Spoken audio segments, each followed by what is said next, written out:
اے پیغمبر صلی اللہ علیہ وآلہ وسلم، اپنے پروردگار عالی شان کے نام کی تسبیح کرو، جس نے انسان کو بنایا پھر اس کے اعضاء کو درست کیا، اور جس نے اس کا اندازہ ٹھہرایا پھر اس کو رستہ بتایا، اور جس نے چارہ اگایا پھر اس کو سیاہ رنگ کا کوڑا کر دیا۔ اے نبی صلی اللہ علیہ وآلہ وسلم، ہم تمہیں پڑھا دیں گے پھر تم فراموش نہ کرو گے، مگر جو اللہ چاہے۔ وہ کھلی بات کو بھی جانتا ہے اور چھپی کو بھی، اور ہم تم کو آسان طریقے کی توفیق دیں گے، سو جہاں تک نصیحت کے نافع ہونے کی امید ہو نصیحت کرتے رہو۔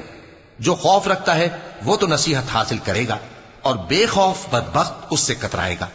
جو بڑی تیز آگ میں داخل ہوگا پھر وہاں نہ مرے گا اور نہ جیے گا۔ بے شک وہ مراد کو پہنچ گیا جو پاک ہوا اور اپنے پروردگار کا نام لیتا رہا اور نماز پڑھتا رہا۔